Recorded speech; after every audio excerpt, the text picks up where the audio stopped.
What is up, guys? EZ9 here, back to bring you some more Smite. Today is Noobie's Guide to Smite number 4. Yes, number 4. This is gonna be one of the longer videos for the entire thing. There's a lot to cover. It's gonna be items. Before we get into anything else, like the actual roles themselves and specific roles, we're gonna talk about items. Literally the most in-depth thing I can come up with for items for all of you to understand, because it is pretty complicated. It is very hard to understand at first, but once you know what they do, once you know what you should be picking up during certain situations, that kind of thing, it's kind of all gonna fall. It's kind of all gonna come together for you guys to understand. So without further ado, let's get into it. Now, I'm gonna be doing multiple small gameplays throughout this entire video, just showing different characters, why I'm building them certain ways, why I'm doing it, and they're all gonna be different things. As an example here, I got a burst assassin, I got an attack speed assassin, a utility assassin, a burst carry, attack speed carry, utility carry, burst mage, attack speed mage, utility support, aggressive support, and a tank support, burst damage tank, healer tank, and utility tanks. See where I'm going with this? I got basically 3 for each role, that each one of them is going to build a little bit differently based on what they are, and it's kind of gonna it's just gonna come together in the end. You should be able to understand it for the most part. And if anything, just come back, watch the video occasionally. I'm actually gonna leave timers in the or not a timer, a note more or less in the beginning of my video that you can click on to bring you to a certain part of the video, so you guys can, you know, go to these certain areas for your specific characters you are playing. So let's do this. Let's get right into this, guys.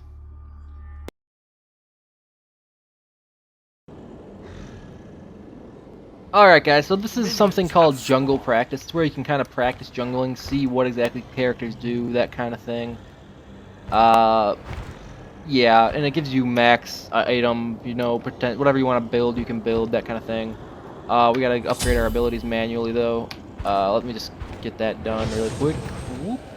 Hey, wait.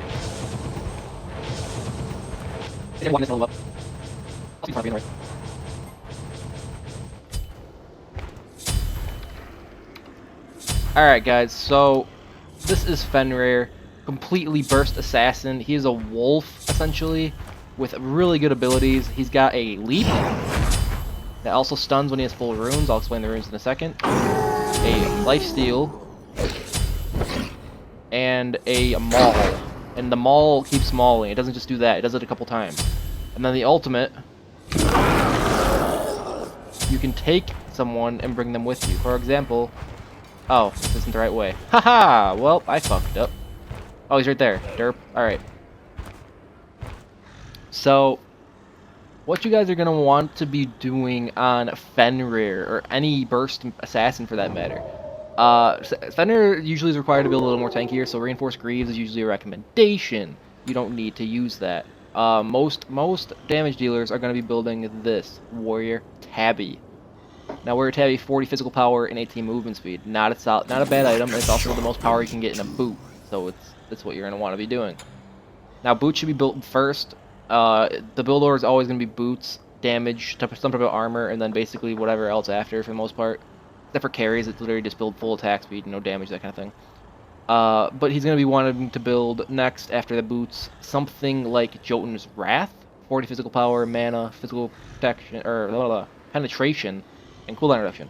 100% cooldown reduction is really nice. This is why everyone picks this up usually for their second item. Or they go something called...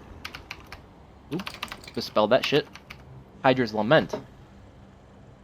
For 8 seconds after using an ability, your next basic attack will deal 30% damage. Really nice. It also grants mana regen, essentially 10% of your missing mana. Really nice. So if you're a heavier mana user, maybe go for it. But mostly it's going to be used for someone that's going to use a little more auto attacks. Fenrir really doesn't, so I would just stick with Jotun's Wrath. Now after that, armor. Most pros right now are using something called Void Shield. Reduces physical protections of enemies by 55 units by 20. Really nice item. Like insanely nice item. The other option you would have is something to reduce your crowd control effects, which is going to be Magic's Blessing. Absorbs a single hard crowd control effect and root once every 70 seconds. So say you get stunned and you're stuck. This item will actually make it so if someone throws a stun on you, you don't get stunned. It'll get rid of your little bubble around your body. For an example here, this. As soon as this is gone, it's off and it's got on cooldown. You see the cooldown in the bottom left by the item. Now, I don't usually build that on Fenrir. I mean, you can. Again, this is a complete situational item. For armor, I would recommend Hide of the Urchin. Most assassins can do well with this. It is a little more expensive. It's actually cheaper than Void Shield, but it's a complete tank item, so keep that in mind. You're not going to get any damage out of it, where this does. Or you can go cooldown reduction, 20% cooldown reduction and 300 mana. Really nice item right here. Usually what I go for personally is this one, which is Mantle of Discord. You can see it's the most expensive out of all of them. But if you take damage below this amount of health, you unleash a shockwave that stuns all enemies for 1 second. Meaning they get stunned. If you're about to die, essentially, it stuns them and you can get away. It's a really nice item. It does have a cooldown reduction as well, along with the Magic's Blessing. Like, it does have a pretty good amount of cooldown, but it's a very solid item. So we're gonna go grab that for now. Now, after that, normally assassins have a couple options here. They literally can pick from this list of shit. Or, not assassins, sorry, burst assassins can pick from this list. Not this one, though. This is attack speed. You're not really going to need that. I mean, you can. It depends on the character. But again, it's all based on characters, guys. Titan's Bane, passive, gain 33% physical penetration. Usually you're going to want to grab something like that. Or, if the enemy's gotten a lot of healing going, enemies hit by your abilities have 40% reduced healing for 8 seconds. Really fucking nice item, Brawler's Beat Stick. So we're going to grab Brawler's Beat Stick. Now, after that, usually you can keep just going power. Fenrir, usually you want to build a little more armor, so probably like 2 armor items and then 3 physical, penetration items. We're going to go Titan's Bane, and then we're going to finish off with... I would probably do Hide of the Urchin, I would say, for this particular character. Just because that's going to give you the armor. Now, so we're sitting at pretty good numbers here, I would say. Now, let's go see exactly how hard we hit, so you guys can get an idea of what a burst assassin is and how exactly it performs. Here's a Odin here. 240 roughly around that area per hit. Now, see the runes here. Now, if we do runes, we do this and then we do this. We get more lifesteal during that attack, and we get a little bit more damage out of it. Now, if you have full runes, like, it takes 5 auto attacks and then you get full runes. If you have full runes and you jump on them, it'll stun them. See? Stun. And then you do this again. Fenrir is a very easy starting character. I would recommend at least trying out, for sure, if you're going to get into a burst assassin area. Now let's actually going to kill something here. Watch Ra here. Once he hurts me and barely does any damage because I got fucking, you know, all this armor on. Well, first we're going to start with just showing you Fenrir's ability. Pick him up, bring him to your teammates, throw him down. And now here is the burst assassin part of Fenrir. Where did his health go? Do you guys see what I am saying? Like, it's so good. Now, if you want to actually see the main combo for Fenrir, it's this. Stun.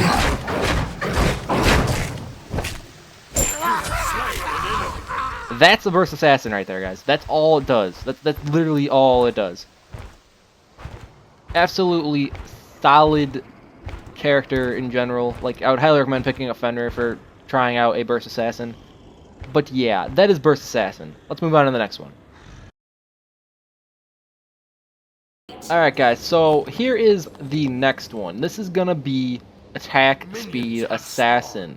This is Nemesis. Nemesis is very key with attack speed. Look how slow she attacks right now. Very slow. Now let me just speed up this and get through the leveling process.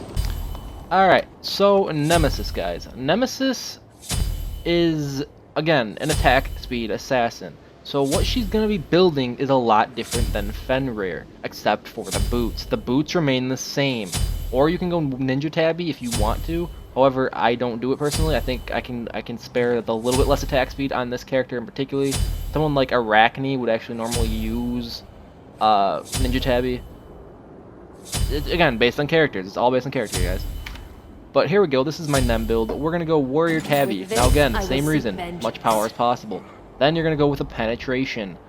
Same as you would with anyone else. I mean, Penetration is key, guys. You can either go this or the other one that I recommended. Always start with one of those two. I would recommend it for sure. It's going to help you out in the long run for sure. Because you're going to be hitting a lot harder from this early on. Then King Stasis. Now this is a different item. It does give attack speed, but on basic attack hits, deal physical damage equal to 4% of target's maximum health. So people with more health than you take more damage. Really solid item. This will certainly build that in there. Stone Cutting Sword is going to be our Penetration. Now there is another Penetration that you could be using, which is the Executioner. Or also, there's also one more, which is Itchable, which basically increases your physical power and reduces the physical power from the enemy, which isn't exactly penetration, but it kind of acts as it in a way. Now we're gonna go Stone Cutting Sword though, because that's just what I personally use. Usually, attack speed assassins can either go more attack speed, but in Nemesis's case, this is what I didn't say with Fenrir. You can build some critical. Now critical strike, it is capped at some point, and it is like critical in general isn't overpowered, so make sure you be careful with it and don't overbuild it. Usually max of 2 items critical, for the most part, I would say. Now goddamn, stop AFKing me, warning me, stupid game. All right, so something like Wind Demon would be essential on an attack speed assassin. Now why do I say essential? Because look what it does. Your critical hits increase your attack speed and movement speed by 20% for 5 seconds every time you crit. Yeah, take that in consideration. So we're gonna grab that. In my favor. Now this also gives you critical and power, so that's really fucking nice. Yeah, they give you power with crit in this game, unlike Paragon, so just be careful of that. Now, on Fenrir, the only item I wouldn't have actually done Wind Demon. Wind Demon is an attack speed thing. For Fenrir, if you want to do one item of, crit, Deathbringer. Why? Because critical strike damage is increased by 40%. So anytime you crit, you're gonna hit really fucking hard. You're only going to have a 20% chance because you're only going to be building this. It's also a very expensive item, but it's worth it. Sometimes it's worth it. I wouldn't say it's always worth it. I usually just build straight penetration on my burst assassins, but that's just me. It's up to you guys if you want to build whatever you want. It's your builds, guys. Your builds, but I'm just saying what I do. So we're going to go Deathbringer to finish it off. Now, Nemesis is going to be hitting it really hard, but she's also a later game character. I mean, she comes on around mid-game, I would say. As soon as she gets around King Stasis area, like as soon as this is finished, she starts hitting pretty hard. Stone Cutting Sword even harder. He's tacky tech. But I'm going to show you her. Now, Nemesis is probably good for starting off with an attack speed character, I would say. A little more skill required. However, at low levels of play, she's actually can dominate so easily. People actually used to say I was OP when I would play her, and she's just not OP, guys. But you can see, look at the numbers here. She's a later game character. That's why she hits hard. But notice we're hitting 320 on the norm, 420, but normally, like, look at 10. We're hitting thousands here with this build. Really nice.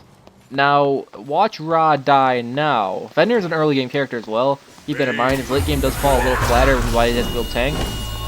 God, he's gonna blind me. Ow, stop it. 4 hits with this kind of attack speed. Insane. This is her fully built. Now, let's show you Nemesis' abilities here. For 1 is a dash. If you dash within a certain time, you can dash again. You cannot dash, then 2, then dash again. It doesn't work. For 2, Rock, can you stop, please? Is a hit. The center hit thing will do the most damage, and the outside will slow. Outside and inside will slow. So it'll slow and do more damage in the middle, slow on the outsides. Alright, cool. At least I think. Hang on.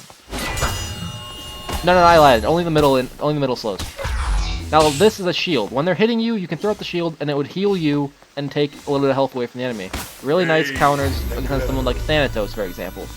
Now the ultimate, Divine Judgment, I believe is what it's called. Yes.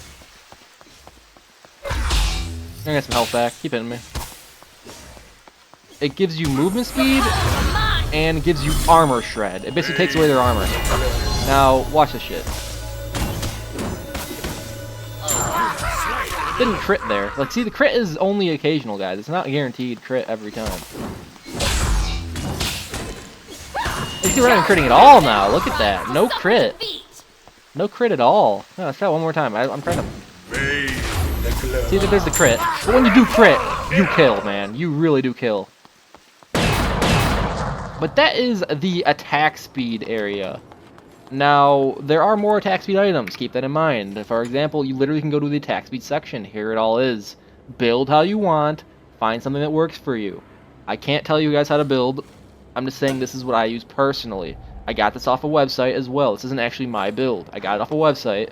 I used to have a build similar with this, and then I would use, normally I'd use this here for the penetration, and then I never used Wind Demon because it wasn't around back when I played the game. I kind of came back to the game after quitting for a while, and then I would always go Deathbringer after that. Now, there's always a Blood Forge you guys can throw in there. Blood Forge is a very strong item. It gives you kind of, when you kill someone, you get a blood shield around their body for a little bit, keeping you alive. They actually got to take down that shield first before they can kill you. Really solid item on any assassin, but it's very, very fucking expensive. Where crit is probably more worth it in this situation. However, Blood Forge is still good depending on the character you are playing. Again, comes down to characters, guys. So try out things, see what you like, and that'll be that. So now we're going to move on to the utility assassin.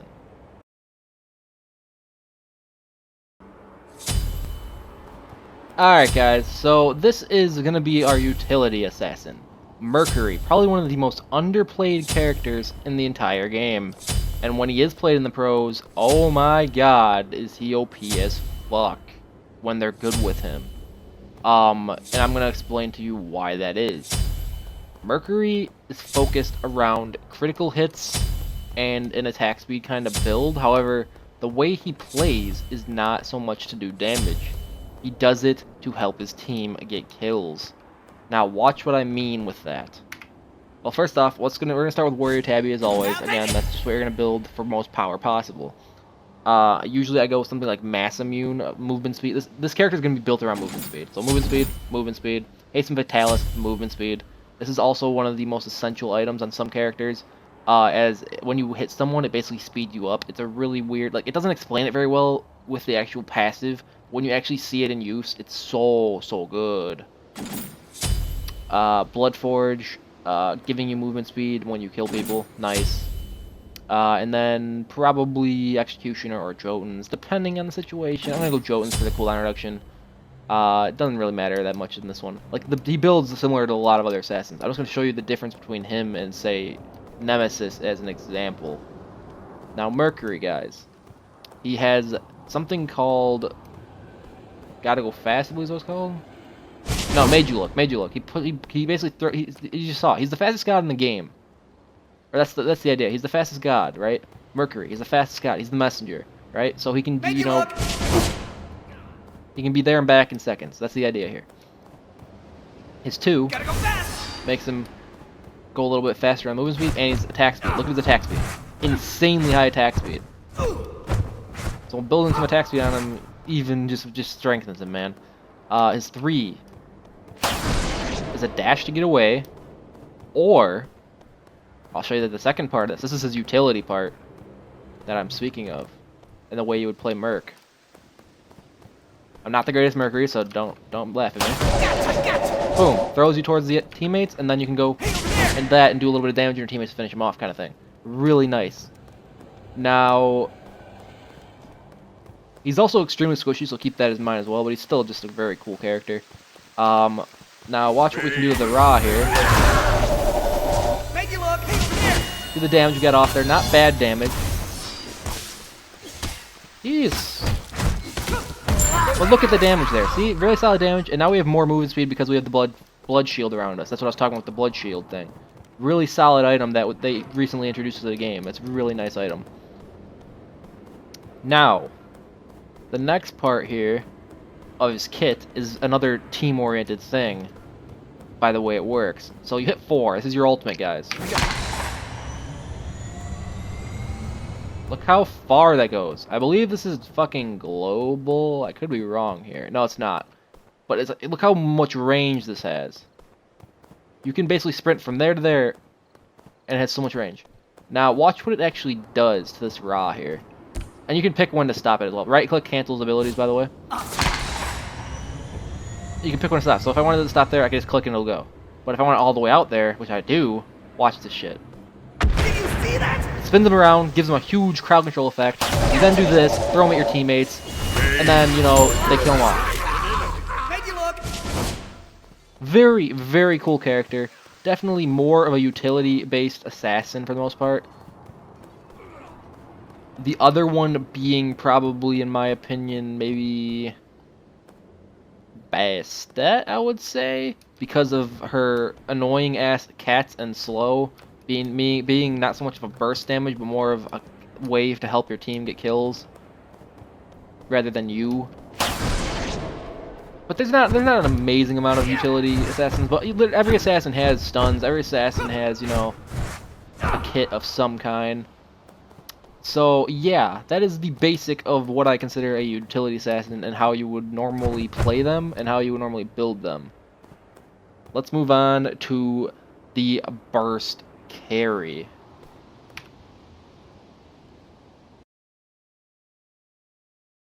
Regardless. Alright guys, so this is Scotty. Scotty is a burst burst carry for the most part. She does have a little bit of utility, but literally everyone in this game has some utility. That's why I can't really put it as a specific utility. However, there is one in particular I will get to for utility.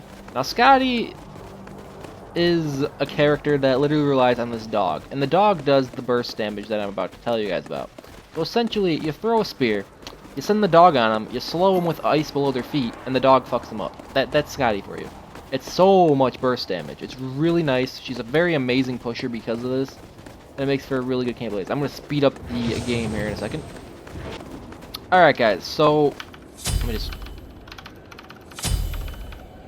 Alright, so essentially for a burst carry, normally what the build is Transcendence. Transcendence is literally required on them to do well and still have mana left, essentially.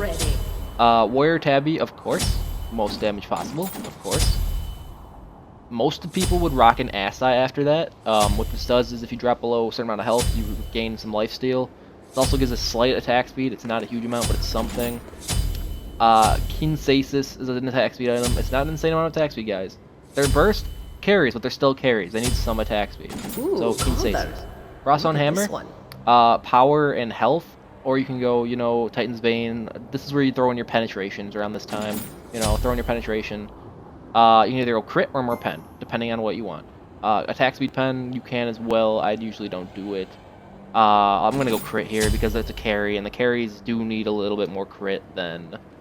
Or need at least one crit item always, because they just need to hit hard. Now, we're going to show you guys a Scotty here. See, pretty good attack speed. It's not insane, though.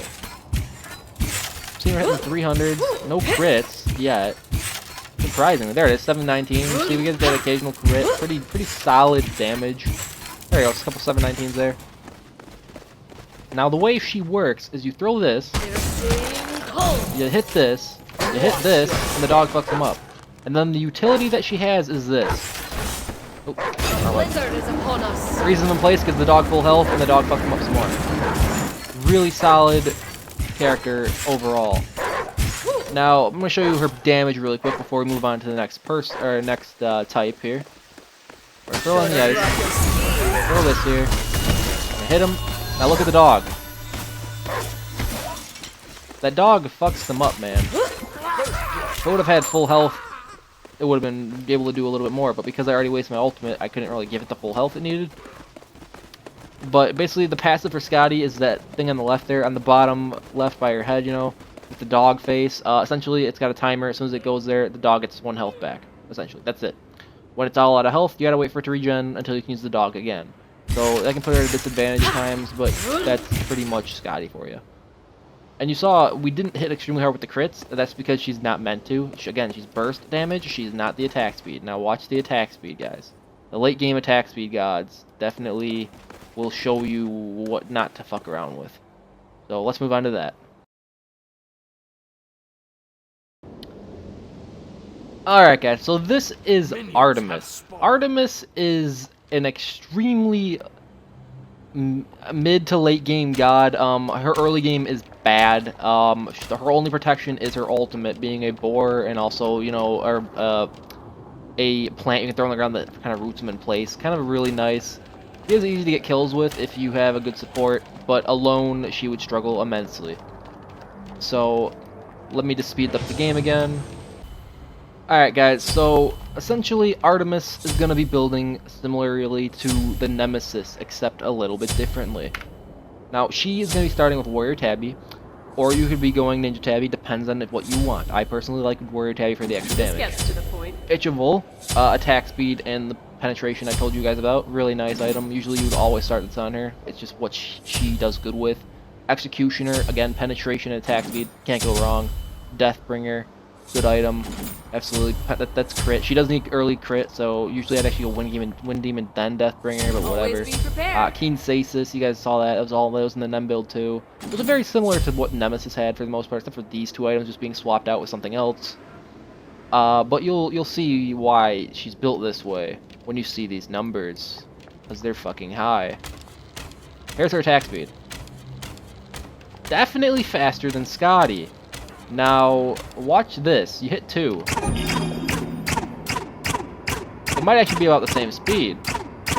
Probably is, actually. Yeah, it is. So it's around the same speed, but this 2 can be used when you're level 1.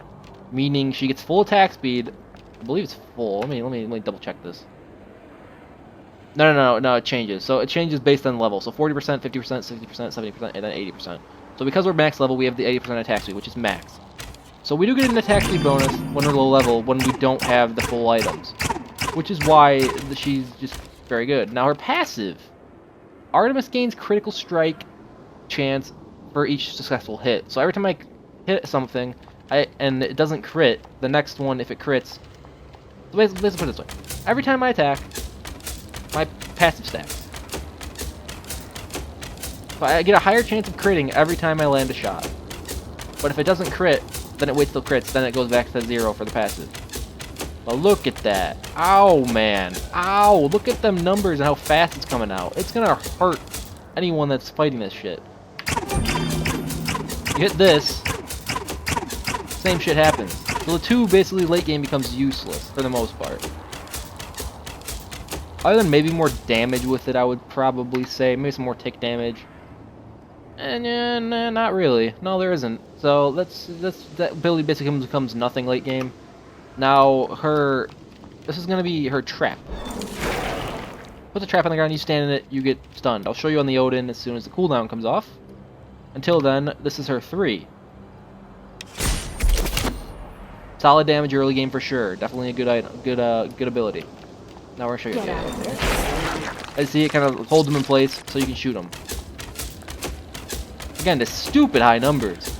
Nemesis doesn't even hit this hard, I would say. I mean, she was hitting 1,000, but her attack speed wasn't this high, and she's also not long range. Keep that in mind, guys. When you're fighting an Artemis, Artemis hurts, man. A late game Artemis will murder you. All right, so the combo for Artemis, guys, and this is literally what you would do for an attack speed character. Like you guys are starting to see a trend here, though. Attack speed characters use around the same items, whether they're a carry, whether they're an assassin. If they're attack damage, they use around the same items because that's what they're available to them. Mages actually have their own set of items, which is when supports and mages will become differently entirely. But that's what you need to know. Assassins and carries build very similarly. Now, let's show you guys the combo now. So Artemis, the typical combo for Artemis, especially early game, is gonna be this. The boar jumps on them. You then throw the trap. You then shoot them till they die, or say they're close to dying. You pop this, shoot them once, they're dead. Usually that's the combo early game. But poor Ra, man, look at this damage, guys. Look at the damage we hit. This is late game, mind you. This is when she's fully built. Look at the numbers, guys. This speaks for itself. This is what you want to be building on ours, is something similar to this. Give me the penta! Give me the penta! Give me the penta! Pentakill! Holy shit, you got a penta what? No, I've never gotten a penta in the actual game, so that is that. I see she just hits extremely hard. But yeah, that is the attack speed carry. So we're gonna move on to the next one, which is gonna be the utility carry, and who I find to be the most utility of all of them.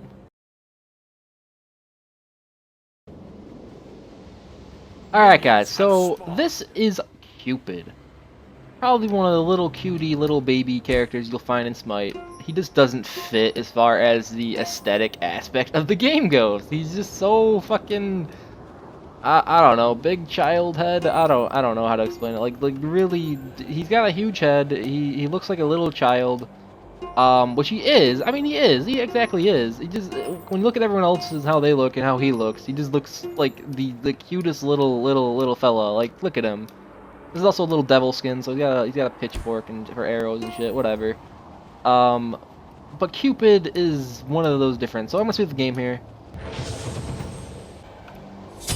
Alright guys, so Cupid is going to be built similarly to how we kind of built a Mercury. We're going to go for, definitely going to go for attack speed, but that's just because of it. You got to build based on the character as well, so you got to kind of look at their passive. Every hit with base attack gives Cupid a heart stack, which at full hearts, he gets an additional effect, which in this case, it's a stun. And oh my god, is it a huge stun slash mez, I think the mez even, I don't know, it's fucking strong guys. Making him have one of the best utility kits for a carry. Oh, he's so cute. Look at him. Alright, so we're gonna go into the build. Normally, this is my build. You don't have to do Transcendence. Again, he's a heavier mana user, so it's gonna kind of change up depending on the character again. Executioner, Soul Eater, Rage, Deathbringer. Why? You guys will see. Now, this isn't... There are better builds out there. This is actually a build I came up with. This is not something I looked up. Again, Smite Guru has probably one of the better builds. There's also Smite Fire, however, those are player-made builds, where Smite Guru kind of takes what everyone's been building and puts them together in a solid build. So it kind of takes percentages of what people have been building, throws them together for you guys to know, hey, this is the build you should be using, kind of thing. You know what I'm saying? So, alright, so let's look at Cupid here. Now, Cupid is very unique. Why? Because he's probably just one of the safer carries. Even though he's extremely squishy, so he's not OP because he's so squishy, but watch this. So he's got hearts in the bottom left there by his head, right? So watch. 1, 2, 3, 4, 5, 6, 7, 8. Now look at the numbers we're already hitting though. 270, not extremely high, but if it was stronger, he'd be OP. 653 on the crit, not bad. Like, it's not bad, guys. Hi-Rez was definitely hitting harder, but she's also a later game character. Cupid's good, like, throughout the game, man. As long as he's not shut down early, which he can be, so keep that in mind. Now, Cupid has won. This is the stun I wanted to speak of. It's a skill shot. If it lands on him, heart comes above her head when it explodes, they're stunned. Giving your team easy access to killing them. Playing a song, man. Alright, that's enough of that. Now, Cupid's utility doesn't stop there. His 2. What is it called? Share the love. What? What are these hearts for, guys? I wonder. No, it can't be. That'd be OP. Oh, well, guess what, guys? You're right. It's fucking healing. It heals teammates, and it heals him. Making him probably one of the easier characters to play when you're first starting the game. If you can land that skill shot with this, you'll be fine. Like, he's so good. Now, pros, he's not really played much. That's because he's too squishy. But against, like, when you're first starting the game, definitely a good character to pick up and have fun with. He's just so good. Now, his 3. This is escape. Who wants to guess how far this escape goes? Surely it wouldn't go past that door, right? Oh, wow, it went past the door. Oh my god, look how far that is. Oh, it also gives you movement speed and teammates movement speed, whoever's walking on it. Yeah. You talk about utility in this guy's kit, man. Let's look at this. Let's be like, wee, I got full movement speed, wee, I got full movement speed, wee, I got full movement speed, wee, I got full movement speed, wee, and it's gone. Now, his ultimate is also more fucking utility. What could you guess it would be? Damage? And a fucking stun. I'm going to show you guys on raw this time because I want to show you how much damage this does. And how literal bullshit. It also silences you if you're inside of it. So have fun with that. Not a huge amount of damage, but it stuns them. So during that time, you could have been shooting them like this. You know, getting your passive back, and then as soon as you have a full, you know, heart again, you know, big heart on the top there, just like last time, you just be like, boop, and have it pop in their head and stun them a second time, so you can kill them. Cute little guy, but deadly little guy, man. Little Devil Cupid. Oh my god. Can't be any more true.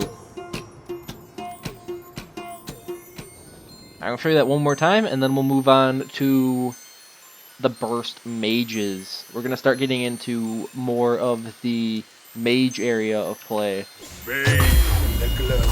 Let's see, stuns him. Makes him completely vulnerable for me to kill him.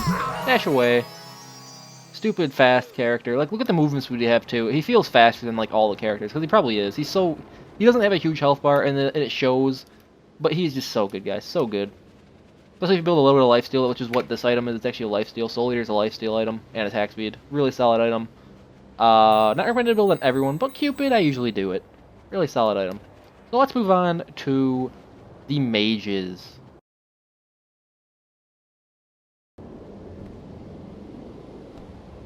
Alright guys, so when it comes to mages, things are a little different as far as boots go. Let me just speed up the video again to get through the leveling process. Alright, so mages. And if you're wondering why I look like Rayquaza, it's because this is Kukulkan's, one of Kukulkan's, probably my favorite Kukulkan skin. It's a Pokemon skin. I love it. Absolutely love it. Voice pack. Little yet to be available out of the voice pack. And it's annoying as fuck. But that being said, it's still the best skin in fucking this character, period. This was my actual favorite character when I first started Smite, other than Nemesis. So yeah, keep that in mind here. Now, there is another one who's easier to use than Kukulkan as far as starting off early game, or early, and that would be Scylla. Scylla does stupid amounts of burst damage, but Kukulkan does it just as well. Actually, Scylla is basically a clone of Kukulkan, just easier to land things. But for the most part, same utility to the abilities. So let's get into Kukulkan. Now, Kukulkan has a couple options here. You don't have to build them this way. I build them this way. Now, when it comes to movement speed, there's a couple things you can do here. You have Shoes of Focus, you have Reinforced Shoes, and you have Shoes of Magi. Burst mages aren't going to want armor, so check this off the list. It's not happening with this one. This is going to give you magical power, magical penetration. See that? See that? Penetration, guys, from boots. Solid item. Absolutely solid item. Or you can go Shoes of Focus. 40 magical power. Mana. Mana is the key word there. Mana is useful. Cooldown reduction and movement speed. The cooldown reduction is usually what I build for Kukulkan because he's a spamming ability character. Whereas someone like Scylla, I usually go penetration because she doesn't need it. However, if you go penetration boots, you won't need this down the road. You're gonna need something else, which I'll get to in a second. So we're gonna go Shoes of Focus to start off. Now, usually after a shoe of some kind, you're gonna want a stacking item. Now, similar to Transcendence, this is what I'm talking about. Similar how I said Burst carries had the Transcendence thing that they literally always build, or they built Lifesteal one, for example. There's also a Lifesteal one. No one really builds it as often though. Book of Thoth is what I would personally use. You permanently gain 10 mana per stack, and you also get additional, you know, no, I think it's just mana, isn't it? 5 stacks for God Kill, 1 stack, yeah. So you get mana every stack, which is stop calling me idle. Fuck you guys. And it's a very solid item for Kukulkan because he's a heavy mana user. Now the other options would be, for example, they really have to have a section called stacking. Like, that'd be really nice, but they don't. Doom Orb, definitely something you could look into. Magical Power per stack, another one. If you want more power, do that one. However, when you die, half your stacks are lost. Keep that in mind. Now, stacking comes when killing minions, so keep that in mind as well. That's the same thing with Transcendence. I'm going to show you what I mean by stacking in a second. But usually those two. There's also one more that I don't think I have in my build necessarily, but Warlock Sash. You gain health and power per stack. Really solid item, gets you a little more tankier. what's wrong with it? You know, it's a solid item. Now we're gonna go Book of Thoth. Now because I want Shoes of Focus, I have to add penetration. Notice we have no pen in this item. It's gonna hurt us later. So usually I go Spare of the Magus. Ability reduces your target's magical protections by 10. Not a bad item. There's a couple more penetration items. As you can see, we don't have those AD items anymore because we're a mage. We don't even have access to attack damage items at all, which is nice and makes it simple for you guys to understand. Now, if we would have gotten these boots, I would have just been like, hey, let's just use this. 70 magical power, and you gain 33% magical penetration. You gain 33%. Notice how it says gain. Now, say you have the other boots, and you don't gain the penetration if you have the other boots, because you don't have penetration to start with. See the problem? That's why I go Spare the Magus. There's also, you know, this, which will give you magical penetration, physical protection. There's also an attack speed option here. You have Spare Desolation, Kill an Enemy God. Your cooldowns are reduced. Nice. More of a tankier item here is magical protection and magical power. Void Stone. It's all in this penetration section here. Now I'm gonna go Spare the Magus because that's what I personally use on him. Now this is something I use personally on Kukulkan. Honestly, all mages benefit from this if they are able to get off an auto attack after an ability. Polynomicon, guys. Polynomicon is stupid strong. Use it on Scylla. Use it on Kukulkan. Use it on fucking Chronos for all I care. I don't give a shit. It's fucking strong. 75 magic power, 300 mana, 10% lifesteal. Lifesteal's nice. Gets you your health back and gives you some sustain in lane. Using your ability gives your next basic attack within 8 seconds. 75. You guys reading this right? Gives your next basic attack within 8 seconds. 75% magical power. Additional. You see what I'm seeing? Do you see why this item is broken? I don't think I need to explain anything else. Remember Hi-Rez Lament and how it was only 30%? Yeah, this is 75%. I feel the strength. We're gonna build that. After that, it depends on the situation of the character. In this case, Kukulkan, little squishier character. Honestly, his escape isn't very good, so building some more health on him is really, really nice. So Warlock Sash, definitely. It's another stacking item, so we got 2 stacking items here, so keep that in mind. Ratatouille. This is literally essential on every single burst caster or mage for the most part, because increases magical power by 25%. Yeah. Increases the total power by 25%. Attack damage characters don't get this shit. Don't ask me why. I think it's just a balancing thing. Whatever. But you'll see why Kukulkan's OP is fuck in a second. Same with Scylla. They just hit so fucking hard, guys. I want to say they're not OP because they're really, really squishy, but they hit hard, guys. They hit really hard. We're gonna grab Ratatouille. Now that that's built, let's show you guys Kukulkan, or the Burst Mage. Now he's not gonna be much burst this time. He's gonna have a little bit of a duration, so you guys are gonna have to see what exactly I'm talking about with this. Now Kukulkan's auto attack is just this. Boop. Kill the minion, right? Do they respawn? I hope so. Oh yeah, there they come. Oh yeah, a whole group of them. Here we go. Okay, so this is the 3. This is gonna be his main. This is gonna be his bread and butter of his entire kit. Watch.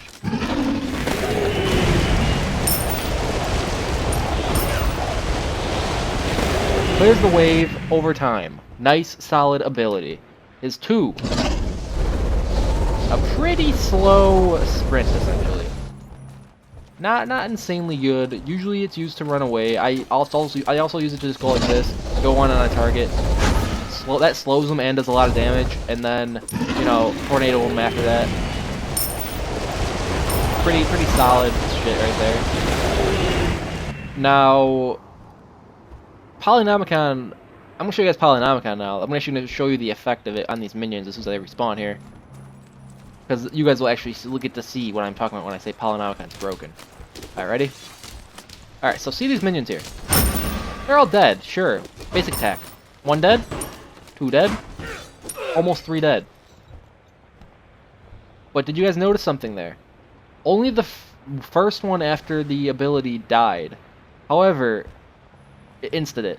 Meaning it did about the same amount of damage as this fucking thing did. So, boop. Boop. Look at that. It's stupid. Polynomicon's broken. I'm sorry, but it's so fucking broken. I've been thinking it for a while, and I still think it. But it's everyone builds it, so build it. I mean, just build it, guys. All right, so moving on. Let's check out the damage numbers on Kukulkan.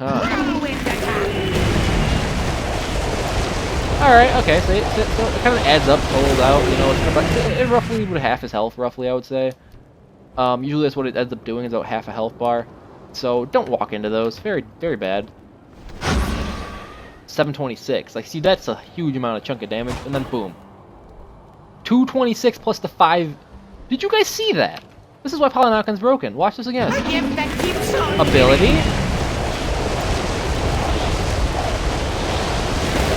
Now shoot. Watch my shoot. Oh wait, after the 8 seconds, sorry. Maybe this, then this. 602 with the 200 there. Insane amount of damage from a fucking item. Alright, so moving on, let's show Ra who's boss. With the Kukul Khan. Now you guys are actually gonna see the numbers. Look at his health bar. He is squishier, so he does take a lot more damage than, say, a little bit other different characters. We're gonna kill him off really quick. And we're gonna show you the next thing here. That's his 3. Look how strong that was. Now watch. You are going nowhere. That plus this is death. Every time. Now, the usual combo for Kukul Khan, guys. This is gonna be it. Dash towards an enemy, slow them from behind, pop the tornado, and ult. Did you see that? A dragon came out of nowhere. What? Now the dragon is definitely going to be harder to land than, say, a Scylla ultimate, but it is a line and it goes at a farther range. Usually the way to land it all the time, or more often, is you're going to put a tornado on one side of the lane. This is going to be in Conquest, mind you, so it'll be like the lanes will be, you know, determined here. Tornado on one side of the lane, ultimate on the other, and you'd be surprised how often they go for the ultimate and just take the death. It's really funny when they do, but they do. They kind of just have a choice. Which one do you want? But notice how we've been killing these minions and stuff. Notice how we have stacks. We have 36 stacks each. Now, one of them only goes to 75, the other one goes to 100. Being the Warlock Sash, or the one with that kind of looks like a belt, goes to 100. The other one goes to 75. Stacks change. 50 on the Doomslord. Again, however, Doomlords, when you die, you lose some stacks. It's not hard to get back. Honestly, just go farm like for a couple minutes, maybe even a minute. I don't know. It doesn't take very long. But yeah, that is the burst caster. Let's move on to the attack speed mage. Minions have spawned. Alright guys, so this is Soul. Probably one of the harder characters to play because of how squishy she is. But her kit does allow for a lot of different things, so keep that in mind. She doesn't really have a huge amount of utility as much as doing damage. This is why she is a burst, or sorry, not burst mage, attack speed mage. So I will show you this. Let me just speed up the game again to get the levels. Alright guys, so this is Soul. We're gonna hit I and look at her kit here. With Soul, you could go cooldown reduction. However, I wouldn't recommend it because you're gonna want the penetration to do the most damage possible. Most attack damage, attack speed carries would want this. So we're gonna go Shoes of Magic for sure. Soul benefits a lot from Polynomicon. Just the way her kit works. Absolutely Polynomicon for the second item. Demonic Grip. Now this is where the attack speed starts coming in here. It gives you attack speed and magical power. Your basic attacks reduce your target's magic protections by 12. This is literally penetration. This right here is penetration. Solid item. So that plus pen plus increase more pen, right? Increase your magical penetration by a lot and give you 7 more power. Really nice. Ratatouille, remember that. 25% more power. Wow, so much damage. Spare of Desolation. If you kill an enemy god, your cooldowns are reduced. And it gives you 120 of magical power. You guys see what the problem is here? The scaling on these damage items is so high with mages, man. It's stupid high. They are squishier, but it's so high. Now, there's that. Now I'm going to show you the other attack speed items really available to mages. What's this? What is this? There's only 2 mage items? What? The other stuff is health and attack speed and stuff that was available to the other attack damage characters? What is this? These are situational items, guys. Hasten Vitalis is actually very good on Soul, I would say. It's not extremely good, but it's good enough. It'll keep you on an enemy if you want to use something like that. Winged Blade, attack speed, movement speed, health. Solid item. It's usually for health. Witchblade's gonna actually... Witchblade is one of those situational items where within 55 units, an enemy in the area will get their attack speed reduced by 20%. Yeah, so if anyone's building a lot of attack speed on you, you want to counter them, Witchblade. Ritual Dagger increases the duration of your relics, so, you know, these... I didn't really talk about relics. I really should. We'll do that at the end of the video, actually. We'll look at the relics. I'm not going to do it right now. But, yeah. And that's soul though. So let's look at what soul does exactly. And this is why you don't build an extreme amount. I'll show you why you don't build an extreme amount of attack speed on her because of her kit in general. But oh, I forgot to upgrade the abilities. Let me just spam the buttons real quick. All right. So Soul's 1 is interesting. What's this? Thing on the left went up. Why? Well, the reason is it's her passive. Soul gains heat. The more heat, the more attack speed and power she gets, essentially. And she gains 25% damage, which decreases over the time of that going down. Now, the way to keep it up, wouldn't you guess it? Well, look how much this gives you. Almost your full thing. Now attack Odin. Now I'm angry. Now you're at max. You can see she's not hitting extremely hard whatsoever. Not at all. Really not hitting hard. 304 is not that big. Oh, wait, just you guys wait. When you have this pumping on you, 304 magical damage is a lot different than 304 physical damage. Now 2, 420, and another 420. So that combo with that is extremely good. Now her escape. Been here long enough. Boop. They can't hurt you while you're like this. And then you're able to be attacked again. That kind of thing. Now her ultimate is a line you can kind of aim where it goes and you put it down across. So like, pretty hard to aim when you're not used to it, but it is pretty good. Again, you can see when this gets annoying. Like, look how, she's gonna just be on you like the whole time, unless you kill her. So she is an attack speed mage. You can see the damage coming out. It's not bad. Not extremely high either. Now, notice though, guys, something missing from the mages section is critical strike. Do you see why critical strike is so good on AD characters, but different on this? Well, that's just because the magical power scale is different. 304 magical is high, especially for soul in general. Like 304 is pretty fucking high. 304 on a physical character is also high, but when you're rolling out with crit, oh boy. Crit basically equals it out to the magical. So that's how they kind of balance that out. Now let's show you exactly how much damage Soul does. What's this? Did you guys see those numbers? And did you see how fast he just went dead? Watch this again. I believe that was 3 throws? 4 throws? I think it was 4 throws. We'll try it one more time. I want to confirm this. Oh, I'm not. Sorry, you gotta be full heat. You gotta be full heat, guys. This is how she works. This is why she doesn't scale the same as another carry mage, which is, for example, Freya or Chrono. Let me get full heat again. I gotta make sure I get full heat before I kill him. That'd be the goal here. I believe it's 4 hits, so that's basically what it's coming down to. Is 4 hits. Now her whole kit. Let's see the whole kit. Oh! Oh, did you see that?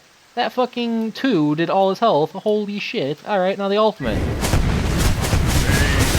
Not bad damage, but not great. Ultimate's probably the weaker part of the kit, to be honest. Which gonna spawn again. Let's test this again. Boom, boom, boom, boom. 4 hits. 4 fucking hits. I believe we were roughly 4 hits for the attack as well. That's how it's pretty balanced, guys. It is pretty fucking balanced. We're gonna go full heat again. Watch this. I know it'll kill him. 420. See, it does a little bit more damage. Not bad at all. But this is the attack speed mage.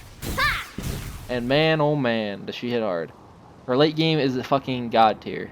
So, and she pushes towers like it's no one's business. So keep that in mind with Soul. Keep in mind, look at her health bar. She's so squishy. She's more squishy than Kukulkan. She's more squishy than Scylla. She dies. She dies so fast. Alright, so let's move on to the utility mage.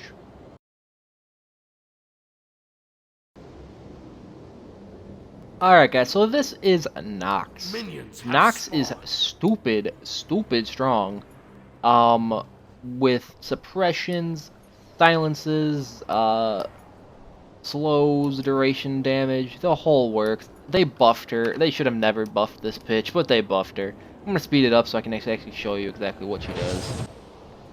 Alright guys, so for Nox, I don't actually have a build for her, so I'm gonna kind of make one up as I go here. We're gonna go with a penetration. We're gonna go shoot the Magi. We're gonna go cooldown reduction, of course. Chronos Pendant is another cooldown reduction item. Again, if you want to see cooldown reduction, boop, there it is. There's all your options. Notice how a lot of it's armor in this case. That's just because that's what it is. Now, armors are literally the same through magic and physical for both sides. It is always the same, so keep that in mind. Obsidian Shard, more pen. I like it. Spare of Magnus, more pen, Spare Desolation, why the fuck not? Alright, so and Banecraft for lifesteal. Why not? Let's add some lifesteal to her. I don't even care. I don't play to her, so there's a reason I don't play her, is because she's broken as hell. At least in my opinion. Anytime I faced her in lane, I lose. I always lose. It's just so hard to counter this bitch, and I'll show you guys why. Alright, so her one is bullshit. You hold them in place and do lots of damage.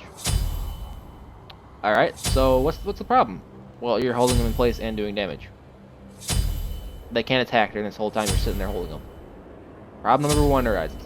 Her two silences them. Then you throw this on them. Oh, they can't do anything for that whole duration, so they're just forced to take damage.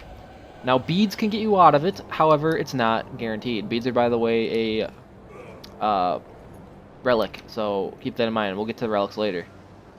Her three is a dash. That does damage. Now you can also dash into friendlies and then get out and hurt people that way as well. It does, as you saw, it does have a pretty high scaling. We're going to see the damage numbers again here. Actually, we're just going to see all the damage again. So we're going to do this. Pop this. 8 something there. And then a 5 something. That's stupid strong damage on a mage. Like, stupid strong. The ultimate we'll get to, but actually, you know what? We'll get to the ultimate now. Alright, so that's basically Nox's combo, and notice how they couldn't do anything that whole time I was attacking them. Now, her ultimate, guys. You want to see this shit? This shit pisses me off. I don't think it's global, no, but look at the range on that. Watch this. Hits him, takes half his health away, and then duration. Good for fishing off enemies in the background. I don't think that's the OP part of her kit. I think that's the balanced part of her kit. Now, basic attacks.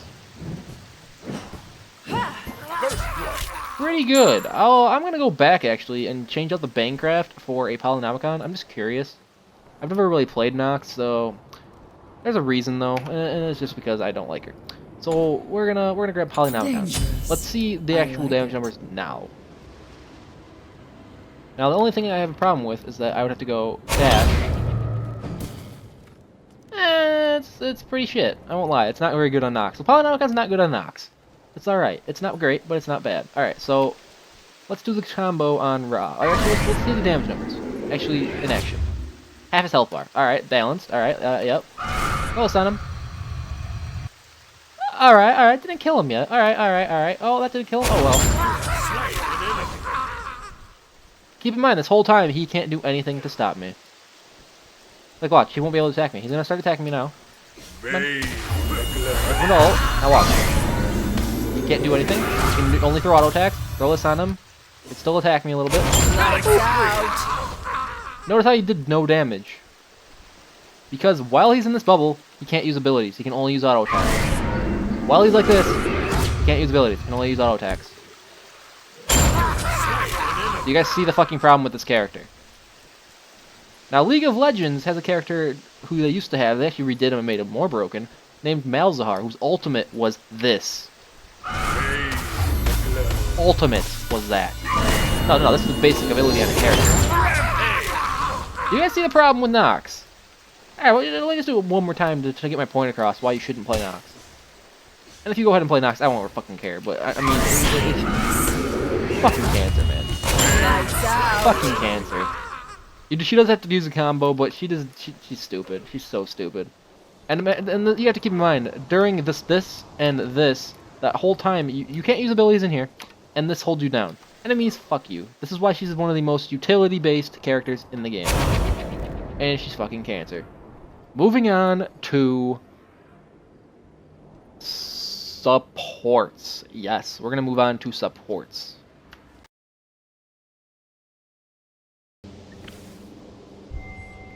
Alright guys, so this here is Khepri. Khepri is a chef. This is just a skin. He's a lobster. Normally he's a beetle. Just keep that in mind. Alright, so Khepri is a complete support with full utility. Now what do I mean by full utility? Well, let me just speed up the video. Because you know I got a level. Alright, so Khepri. So Khepri, normally I would build cooldown reduction, magical protection that gives you everyone around you magical protections. This is gonna be a support item. Supports usually have two really solid items, which is gonna be Heartward Amulet, and the other one I don't actually have in here because I don't build them like that. Sovereignty. All eyes will gain physical protections. We'll put it on just for now, but I usually don't do that. Mystical Mail deals magical damage to enemies around you, basically. So you just do damage when they're standing around you. Pretty nice. It's not an insane amount of damage, but it's something. And Mental Discord and Voice Stone. Now, this is built a little more damage dealing. You don't have to build like this. Again, tankiness is going to be key here. Honestly, probably would get rid of the Void Stone. Wait, boop. And go for, in this situation, because of how good this item is right now. Tankiest item you can get, making him really tanky. And going to keep him alive. So now what does Khepri offer that no one else really offers as far as his kit goes? Well, really, it's quite simply the most obvious thing, and you guys will never guess what it is. It's literally everything about his kit. Watch. Alright, so is one. Pulls people. Alright, and they can't attack you while you're doing that, mind you. They're completely invulnerable. Like your friendlies could have been killing them the whole time I was pulling them, right? Alright, cool. It's two. Just a damaging ability. Very, very weak. 20s. I mean, come on, guys. 20s. We're hitting 20s. But we're hitting other people like 300 plus? Yeah. They're point made. Alright. So it's 3. Holds them in place. They can still attack during this. Keep that in mind. And its ultimate, I can't really show you guys as much as I want to because it really doesn't work. I might be able to do it with Ra over here, but it's going to be still very difficult. But we are gonna we're gonna use the combo. Here's the combo for Khepri. Right, and then you throw this on. Does damage over time. Not solid, not a huge amount of damage, but it's something. Now that is literally his utility. Notice how literally all of it is team oriented. It's a support, it should be, but you guys know what I'm saying. Alright, so let's move on to Ra. And actually see the damage numbers, because it's not very high. A little bit of damage there, a little bit of damage from full. Throw him down there. And you can see he's kind of taking 20s, whatever. Not a huge amount of damage. Now this is the problem. I'm regenerating health faster than he hurts me. Yeah. Sorry about this, but this is just what's gonna have to happen. You can't hurt me, man. Now he's also considered a tank support, so he's a tank kind of a utility. I think he's the most utility because of his ultimate. Now his ultimate I can't really show you. But it's hit 4, and look, what is that little icon? Usually it's something else, but what is that little icon? I basically will click on myself, and if the enemy kills me within that time, I come back to life. Yes, it's a revive. So, let's say Ra here is my friendly, and he's low on health. If I aim this on him and click, and the enemy kills him while it's active on him, he would actually get teleported to my body and be like, oh yay, Khepri saved me, yay, you know, that kind of thing. Very, very strong ultimate. Also just very scary ultimate in general. We're gonna kill Ra here. Watch the bubbles kill him. Yep. But notice how long it took to kill him. Like, we're not strong. Khepri's pretty weak. Now, we're gonna show you the basic attacks on him just so I can show you guys. I believe his passive is weird. Every fight that Khepri applies a shield to himself. Alright, so he kind of applies a shield to the people in combat. Nah, it's interesting. It doesn't really have an effect or anything. I think it's like 58s, 80s. Not a huge amount of damage. Really slow attack speed. Overall, his kit doesn't do a huge amount of damage. Like, look at this. We're just not hitting very hard. The double hit does do a little more damage, but it takes a while to get to. Best skin, by the way.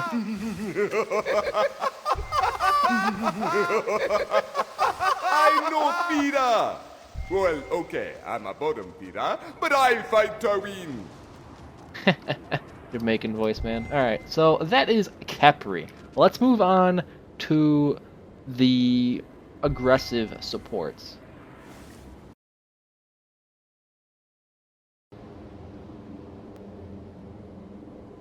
Alright guys, so this is Athena. Now she's going to build very similar to Capri because the supports mostly for the most part build the same. But I'm trying to show you the difference between them. So Shoes of Focus here. Cooldown reduction, some more cooldown reduction than that, you know, magical protection, some more protection, a little bit of damage on that one, and more protection. Alright, so there's Athena. Alright, so Athena is, interesting support, probably one of the more aggressive, as in she gets in the fight, man, she gets in your face, she fucks you up, man, oh my god, she is fucking cancer. But we'll get to that in a second after I level my ass up. Alright guys, so I'm leveled up. I'm gonna, you know, throw all my shit in my abilities real quick. Spam the keys, there it is, alright, cool. And, we already got all the stuff, I just realized I'm retarded. Alright, let's see. Okay, so... Athena... What is that? What was that she just did? What is that? Alright, guys, so Athena is extremely aggressive. And when I mean extremely aggressive, I mean you're gonna hate her when you first start playing this game if you face her. Now, why do I say that? Because she is just cancer, guys. Just fucking cancer. Watch. Okay, so her combo, normally. Well, let's look at the abilities first. The first ability is a dash. And it also does damage on impact. Alright, cool. Not too bad, not too bad. Her third ability, this is why I'm gonna do third next, just because I want to kind of explain the combo to you as I go. Third ability, soldiers. Alright, soldiers that do what? Guard you and then explode. Alright, cool. They do some damage as well. Her 2. This is the cancer, guys. Wanna see cancer? Over here. Brings them towards you for that duration above their head. Yeah. See the cancer part. Alright. So her whole combo is literally this. It's 1, 3, 2. Or I did 1, 2, 3, whatever. It's the same fucking thing. Usually throw the things on them, pull them in, because then they're guaranteed to take the damage from the 3. So we'll do it one more time just to explain it one more time. 3, pull them in to back into it so they take the damage, and boom. Pretty solid damage numbers as well. Not extremely weak at all. Now her ultimate, I can't show you guys it. It sucks, but I can't. You hit 4, you point towards a teammate that you can see on the map. You should be able to see all your teammates' highlights throughout the map. You click on them, and she ults to them, gives them a shield, a protection of some kind, and also does damage on impact when she hits the ground. And then she can do this whole bullshit that you just saw again to them to kill them, and have your teammates get kills off of it. So good fucking support, but she's so fucking aggressive. Another aggressive example would be Ares. Ares throws chains on people, making them so they're silenced, can't use any abilities. And by the way, he keeps throwing chains at you. He throws them on like 3 times, and then he blows fire in your face. He's gonna be annoying as fuck to deal with the first 2 if people build him right. Like he hits really hard. Alright, so let's get on to Athena's damage. Alright, let's get into this. First off, let's just take a hit. Yep. Raw, that ultimate, man. I think you need some help, buddy. I don't think your ultimate did very much damage. Alright, so let's show Athena's combo in action, guys. Look at that. He's forced to fight me. Now what makes this ability so good is say my friendly carry who's really swooshy, is taking a bunch of shots. All I have to do is do this. Dash at him, pull him over this way towards me so the carry can shoot him. You see the problem with this character already. She's very annoying to deal with. She's probably one of my favorite supports though, so if you can, might as well. Alright, so you go in, you pop this down, you pull him in, takes the damage. What's this? How much damage did he just take there? It wasn't a small amount, was it? You're right, it wasn't. Why was it not? Because, guys. Look at that. Alright, we're gonna see the actual damage numbers here now. What's that? It half his health almost. Oh, I'm sorry. I'm Hi-Rez. I love to balance characters. That's the explanation I can give you guys. It's not broken because of the relics. Relics are literally what make this game balanced. But yeah, well, I'll show you guys. All right, so let's move on to the tank support. Now, notice how all of them have been tanky so far. Now I'm going to get to the tankiest of them all, and probably the most annoying to deal with of them all. Enemy to yield. Alright guys, so this is Geb. He is god of what? God of rocks? God of what exactly is he god of? God of the earth for Egypt. You see he's got he got birds flying around, he's got a pool. You know, he's got a swimming pool, you know, he's got, you know, trees, he's got rocks, you know, he's earth. He's an earth monster. Alright, cool. So what makes Geb so bloody tanky? Let's get into this part. Alright, so let me just speed up the level process again. Alright guys, so Geb. For a build for Geb, it's gonna be pretty similar to every other support in the game. You know, cool interruption, you know what I'm talking about. Like just pretty standard shit, you know, armor, whatever, hell, go wing blade with some health and attack speed. Why not get some attack speed on Geb? Who cares? Geb doesn't need attack speed, but whatever, we're gonna give him attack speed anyway. Because honestly, most supports can be built however the hell they want. There's also the cases where some supports can build damage. Bacchus, because he's a... Some supports can actually solo lane. I really wish they weren't able to, but some, for example, Bacchus, stupidly strong hitting character when built full power or full magical power. Meaning like a mage, basically. Just build what I showed you in Kukulkan on Bacchus and watch the damage come out. Fucking cancer, guys. Absolute cancer. He should have been nerfed a while ago when it comes to that kind of damage. As he hits harder than Kukulkan. No, you see the problem. Alright, anyway. Moving on. And he's also just tankier in general, starting off. Alright, so he's got, you know, stupid auto attack, pretty gay. Not a good auto attack. You know, he hits 76, a little harder than Capri, I'd say. It's not bad, whatever. His one is his one. Anyone wants to see his one? Alright, let's show you the one. So you roll around as a ball, and as soon as you become yellow, you're CC immune. They can't stun you, they can't do nothing to hurt you. Now, what does that actually do? Oh, it gives you an escape. It gives you the ability to be bullshit. All right, let's show you the bullshit part. Let's try it on Odin here. Oh, what's that? It knocks him back. Oh, I'm sorry. What did I hurt you? You know what I'm saying? Like he pushes people away from him and his carry, making him a really reliable support. His 2 is annoying as fuck. Knockout. It's a knockout with an 11 second cooldown. Really, a knockout. Doesn't do a huge amount of damage, doesn't do a lot, but it knocks them up in the air. So say someone's chasing your carry, you know, they're being all happy. You can be like, hey, eat this, then eat this. You know, they can't get your carry because you're bullshit. No. Now let's go to bullshit number 3. Now you have a couple options with this. You can throw this on a carry. You can throw this on a support, you can throw this on your teammates, you can do whatever the hell you want with this, but watch what it does. Yeah, more armor. It'll actually, I don't think it's armor, I think it's actually a shield that no one can go through for that duration. Bullshit, absolute bullshit, so annoying to deal with, and it makes him the most tanky character in the game. Because all he has to do is whoop, whoop, whoop. Oh, I'm about to die. That's too bad.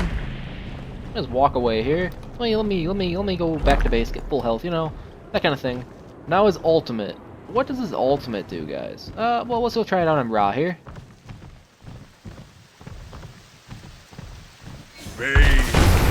Oh, it stuns him. Oh, okay, that's balanced. All right, so let me just stand in this damage here. Do damage, Ra. Hurt me. He doesn't want to fight. Alright, we're gonna kill him then. We'll get there eventually. Notice how we're only tanky though. We don't do damage. That's not. We don't do damage. We're not allowed to do damage. Right, let's see if he actually hurts me this time. Come on, do something. Alright, see the ultimate. Oh, what's that, Ra? You didn't hurt me very much. Oh, I'm taking damage. Oh, hey, let's just knock you up. Let me just protect myself. See that blue thing that came around my health bar? Yeah, that's all shield. And let's roll. I missed it. Of course I did. Why would I never miss him? As you see, he's just annoying as fuck. He's knocking people up. You're gonna keep following me? Oh, well, that's too bad. Oh my god, I want to hit him, but he keeps fucking moving. Stop, brah! Oh my god. Alright, we're gonna have to come at him from the front. Give myself the shield. Come on, keep following me. Can you fuck off, please? Alright, you know what? Fuck this. I'm gonna go over here. You can do what you want, but notice how we're taking no damage. Alright, let's try this again. Boom! Knocks him away. Boom! A little bit more damage there. I'm about to die. Alright. Let me just protect myself and, you know, keep hitting you, because I don't give a fuck, because I'm Geb. So yeah, this is the tankiest character in the game. I'm not shitting you. There might be one other one, but he's so fucking tanky. So that is going to be the tank support. Now, guys, there's only one section left. And then brief discussion on relics. And that is going to be supports. Sorry, not supports. Fuck. I'm joking, guys. I fucked up. It's not supports. What are you talking about? It's not supports. I mean, you just did a video on warriors, right? No. All right, let's go to move. Let's go to warriors. Go to warriors. Shall know our feasts. All right, guys. So this is Shock. Shock is a pretty solid kit burst warrior. Very strong for the most part. Not OP by any means. We thought he would be more OP with the patches, but let me just level him up really quick. All right, so Shock is a pretty unique character with some pretty good movesets. He's got a axe. Yes, guys, he has an axe. And it does damage on impact, right? Alright, so he's got a 2. There's a spin. Alright, cool. Not too shabby. Got a 3, which heals him and slows enemies in the area. Alright, cool. And he's got a 4, which is an ultimate that I won't show you just yet because I want to build him. So we're gonna go Warrior Tab. We're gonna send over the recommended build. I don't care. I don't care. I don't play this character. But I'm gonna basically just show you what a burst. I honestly don't play a lot of soul lane. This is a soul lane character, so warriors in general are just soul lane. I don't play soul lane that often. I will still do a video on it, but I will do it with my favorite, which is Amaterasu, who's more of a utility character. But let's see the damage numbers here. 417. All right, not too shabby. Got your rain. Oh, the two is, oh, okay, see, I don't play him, so here we go. It's gonna be, jump to your axe, then you can sit here and whack. Pretty solid attack speed, 381, 254, not too bad of numbers either. Second hit's pretty weak, the first one's, not bad at all. Now his ultimate is gonna be a silence, I'll show you guys in a second. His passive is also, next ability shock uses cost no mana. Oh, okay, so after 5 basic attacks, next ability costs no mana. That's his passive. Not bad, not a bad passive. I actually don't know everyone's passive, I know everyone's abilities, so. Passives are usually not too game-changing for the most part. Oh, that's not too shabby on the damage, not bad at all. This build's probably not good either. I've seen shocks do way more damage, and to a raw, oh, we'd be hitting way harder. I know this build's not right. Look up a build for shock if you guys want to actually play shock, but we're gonna try that again. We're gonna try the whole combo here. We're gonna go whoop. Oh, there's some more damage there. Hey, you can't walk away. Oh, you're slowed. Oh, poor man. Oh, you're dead. I also have a skin for shock. I didn't buy this. I got it for free. With the not Odyssey. Free chests and whatnot you get. Actually, it was probably clan. I think this was like actually a clan skin. When you join a clan, for anyone that doesn't know, if you join a clan, this is going to be really helpful for you guys to understand, to get some free skins and whatnot. When you join a clan, you earn clan honor, and you can then spend it in the clan shop to get skins. Some skins are just recolors, others of them, this one's actually a pretty decent one, and it's not a recolor, so, yeah. Now the ultimate. Yeah, silenced him. He can't use any abilities. And like, he's like, you're dead. As you see, warriors are a tanky bruiser kind of character. Definitely going to be stronger for sure than, say, a support. But there's usually one per team always, so it's okay. But that's not always true either, because what I'm going to talk about next is the thing that you're going to see a lot of times. Is I'm actually going to be showing you guys the weakest of the current people that actually are played in this role. However, back when she was fun to play and she was actually in the meta per se, meta basically meaning she was being used in the current state of the game kind of thing. Now pros just aren't playing her. She was good. She was good. She was fun. She was a good character. I actually was thinking of going diamond with her, but it's no longer going to be the case until she gets buffed of some kind. We'll probably get buffed and also get a new diamond skin and whatnot. For they are doing re-diamond skins and everything, so we'll see. We'll see. So let's move on to the healer / warrior role essentially. So it's like a healer warrior essentially. So it's basically a mage healer playing in the solo lane. That's the best way I'm going to describe this. So let me go to that.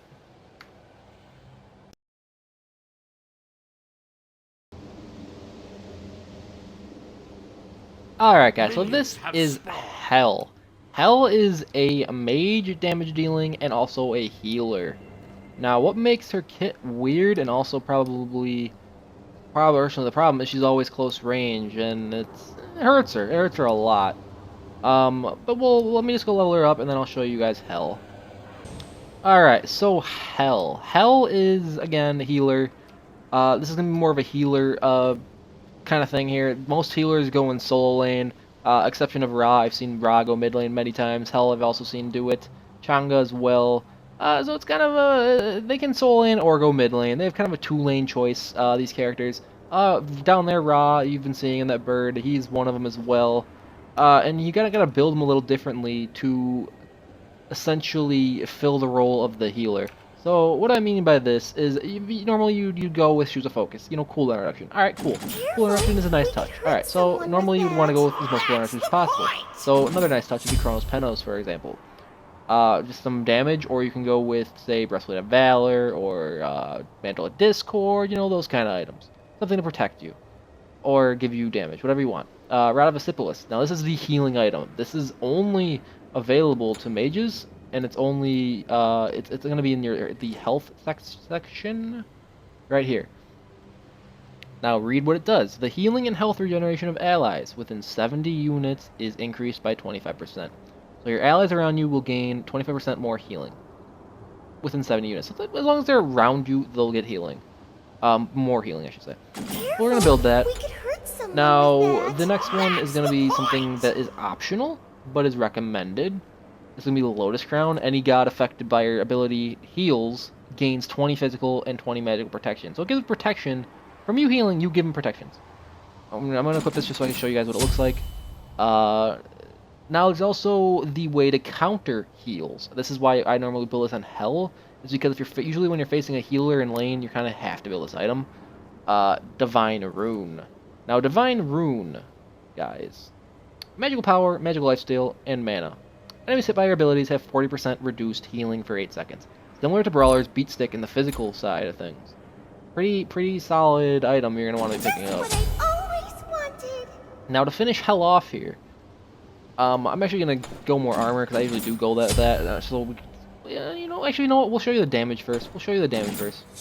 And then, normally for Hell, I would pick up the Gauntlet of Thebes, or some more damage, depending on what you want. Gauntlet of Thieves increases all healing by 20%. This is to yourself only, where this one is only allies, so keep that in mind. This is allies, this is yourself. I'm going to take the one for myself now, and just show you guys the thing here. We're actually going to get our abilities unlocked here. Do I have to do that again? Alright, so Hell. What are Hell's abilities exactly? Well, so Hell has this. This is a beam attack, right? So, alright, 419 damage. Pretty solid magical damage for her ability, right? Yeah, definitely. Alright, so her 2. That slows people while that effect is on them. Pretty nice. I think it also does a little bit of damage as well. Not too bad. Her 3. Big spread, but it's close range. See the problem here? This is close range. Someone like Chang'e, for example, who you guys will probably like more because she's currently just better than this person. Has a range attack about from here, I'd say, which is a lot safer than here. See the problem? Alright, well this also goes all around her body, keep that in mind as well. But the damage from this, 497. Not bad. Not a bad ability at all. Again, not bad. Now the problem lies with Hell is she has no ultimate. What? No ultimate ability? What do you mean? Well, guys, she doesn't get an ultimate. She gets 2 sets of abilities. You hit 4, I will protect she transforms into healing mode. And when their passive there, see that bar there? When it goes all the way across, she has more healing. When it goes across the other way, she has more damage. See the thing? Alright, so her 3 now does not do damage. It heals you and allies. And the shield around me is the protection. As long as that is up, I am protected with a little bit more armor, and then it goes away and I'm no longer protected. Thing? Alright. So her 2 used to slow, right? Well, now if you put this on a friendly or on yourself, you glow and you're immune to crowd control for that little duration there. Not bad. Her 1 is going to be a orb you throw at someone, and when it bounces back, it heals you. As you see, we got her healing. Healing bubbles back. Look at that. Oh, wow. Alright. Now, why is Hell in such a bad spot? Well, it's just because of her close range, guys. She's too close range right now. Honestly, I wish they would give her more range at this, or just make it a front thing. I don't know, but watch the clear, though. This is her wave clear, guys. This is what makes her so good, though. Barely built any damage. More health item. More around the health items. But watch. 500 damage on minions? Wait, what? Yeah, she has an amazing wave clear. However, her wave clear does not come online until she has her second item of damage. Or her first item of damage, I should say. So not boots, but the other thing after. So watch. If these minions can get closer, let's get these minions closer to us. Get these minions closer to us. As far as we can. Alright, there we go, that's fine. Clears all of them. Plenty of money. There you go. Good ability from Hell. Now when we take damage, we can be like, hey, yeah, heal me. You know. Alright, so let's move on to Ra and show you guys this part. Now, this is how you guys are going to be building healers for the most part. Again, this item, and this item are the 3 healing items. There's anti-heal items, this one, and a couple other ones. I'm never sure exactly what they were. I know this one is one in particular. And Chronos Pendant, again, replace your armor if you want to feel like you're more protected. I would personally with Hell, because Hell is just so bad. She needs some armor, guys. But let's let him hurt us a little bit, you know, let him take his health. See how we're very squishy, we're taking a lot of health damage. Oh wait, full health. And armor. Now watch the combo. Here's usually Hell's combo, as far as doing damage goes. Slow. What's that? Took away almost over half his health bar from just that? Yeah, that's pretty strong, isn't it? Now keep in mind, that's without the stacks. See the damage there. She doesn't do an insane amount of damage with this build. This is because this is building as a support healer more so than the solo lane damage dealer that I'm going to show you guys now. She kind of has 2 builds. So does Chunga, so does any healer, even Ra. Ra can build straight fucking power if he wants. But we're going to... Ra Disciplica, this will go away because you're no longer focusing on your team as much. Same with that, I would say. Gauntlet of Thebes keep because you're going to need the extra healing to yourself. Divine Rune depends on the situation. Again, if they also have a healer, might be a good item to go for. But for Hell in particular, there's a certain item that just works on her, and that is here's 2 items. Careful, we could hurt someone with that. That's the point! And Warlock Sash. Remember those from Kukulkan? Yeah, them. They hurt. They hurt a lot, especially in Hell. Hell hits hard. If you build her damage, she hits extremely hard. Problem is getting her there where she's not defeating the other enemy because she's pretty meh. But we're gonna go with, I mean, she still needs some type of armor. We're gonna go Breastplate of Valor, get full introduction. And we're gonna see the damage numbers now pop out. I believe what's green? Ooh. Look at this stacks up, right? What did that do? Alright, green does nothing, I guess. That's fine. Alright, whatever. Maybe it heals you, probably. Maybe it heals you or something. What does yellow do? Mana, probably? I don't fucking know. We need to get stacks on these to show you the pure damage of this, but... No, we actually really don't, because, I mean, it's even more damage than this guy. So I'm going to show you it without the stacks and the Warlock Sash and the book. The book's going to give you mana only, and the Warlock Sash is going to give you damage by 0.6, I believe, a stack, and something like that. Whatever. It's not a huge amount more damage, but let's just see the damage. 514. What were we hitting before? Around like 300, I'd say. It's pretty good. Or 400 maybe even. It's pretty good. Pretty good. The 1. 431. Not bad. 2. Doesn't do damage. It slows them. Alright. But you know what? Let's see what Ra has to say about this. Wait, what? Ra's my friendly? Wait. Wait. What did we just do here?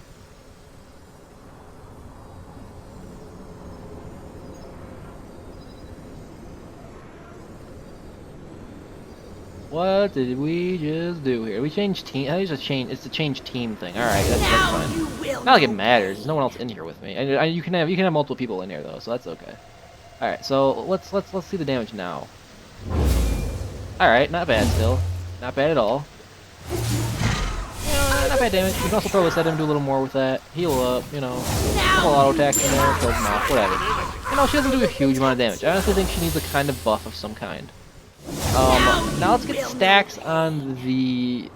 Let's go get a little bit of stacks. Let's just go get stacks. You know what, I'll actually speed up the video and I'll show you guys here with max stacks. Once I kill all these minions off one.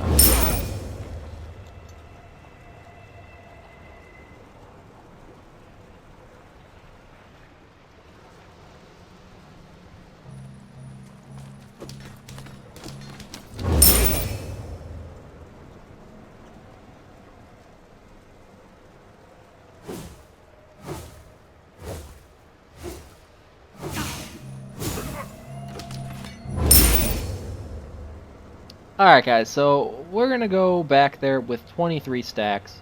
I just don't feel like getting 100. 100's a lot. It takes a long time. Let's just check out the damage numbers now. 527. Alright, that's not awful. 441 is still around the same. Yeah, you know, 100 stacks is definitely gonna be more damage for sure. I will protect you. Notice how I had to switch to my healing form to get that extra shot off and do a little more damage? Pretty good. So our combo for health is boom, boom, and then, you know, switch, and then boom. If I can hit the 1. Got it, he's hitting 4. Don't know why, but I am. Now you will know. I'd be like, why is she weak? It's just because she's so squishy, guys. I'm sorry, but she's not good right now. It sucks, because she was a fun character. Sad to see her go for right now, but it is what it is. Probably while your guys level play, you know, starting off the game, could probably pull it off, honestly. So let's move on to the last fucking thing of the video, which will be Amaterasu, which is going to be a utility warrior, and then we're going to talk about the relics. So let's go right into that.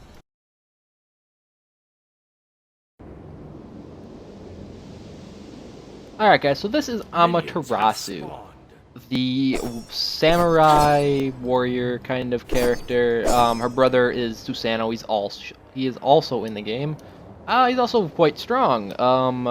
Recently he got nerfed. He did get a pretty hard nerf. He's still viable. Everyone in this game, guys, don't let anyone say you can't play people. They are all, every single character in this game is viable. They are all B+ tier plus, all the way up to S. The game is very, very balanced right now. Probably the balance it's ever been that I've seen. I've seen characters in the D range and the C range, and to see them all up at around the B+ and then up is awesome, as far as when a tier list comes into play. But let me level her really quick, and then I'll show you what makes her a utility and not so much. Alright guys, so we're level 20. We're gonna go into my build here. She's built more so like an assassin in a way, but not extremely. Warrior Tabby, Frostbound Hammer. Frostbound Hammer, most warriors are going to want to get this because enemies hit by your basic attacks have their movement speed reduced by 30%. Pretty nice, keeps you on their ass, basically. It basically keeps you on their ass. Cooldown reduction, power, you know, the medical protection, and, you know, damage. Alright, cool. Anyway, moving on.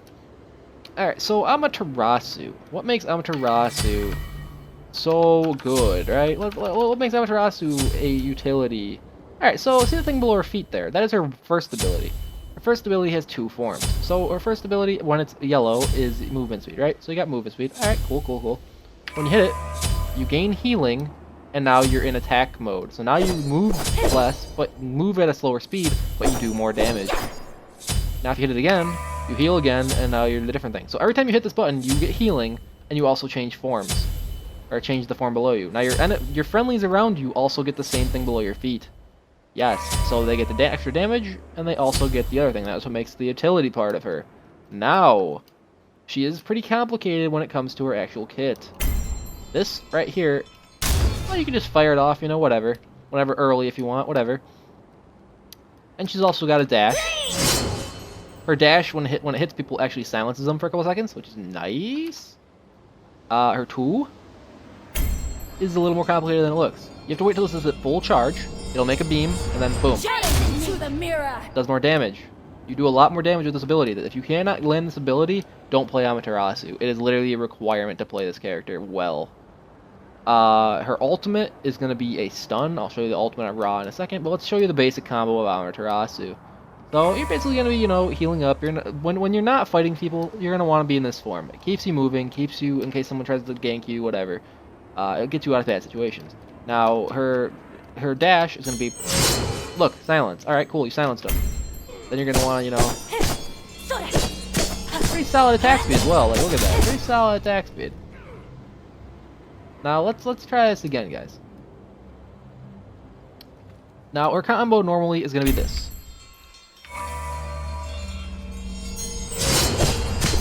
Go in, get the shield off, damage, and then you just sit there and auto attack until they're dead, right? Basic damage. Now, she doesn't hit extremely hard. Like, you're seeing these numbers are not very high. However, it doesn't matter. She's pretty tanky. She's a pretty tanky character overall. She's not extremely tanky, but she's enough. Now, but because she has the utility, does it really matter? I guess that's the question, right? Alright, so let me show you guys the ultimate ability with the full combo as well. Or the full combo with the ultimate, I should say. Alright, so you're going to change forms, you're going to hit 2, you're going to hit ult. You have to land all 3, and boom, he's stunned, and takes the final hit with the shield, and then you sit there and auto attack until he's dead. Now, what does that ultimate do for your team? Well, if you land a bunch of enemies in that fucking range of that thing, they're all stunned, and your teammates can kill them. Yeah, see, she's pretty good. Alright, so let's, dash.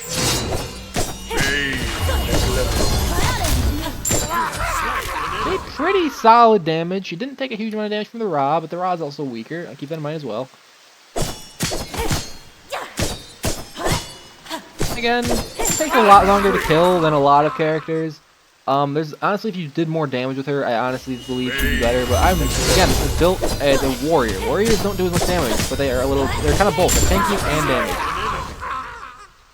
Definitely do more than a support, but they don't do as much as you say an assassin or a carry. Now let's see the combo one more time. Now if you silence them first too, keep in mind they're not gonna be able to attack you while you do that shit. So. Or, you know, escape, per se. See how strong that is. So that is Amaterasu and the whole utility warrior thing.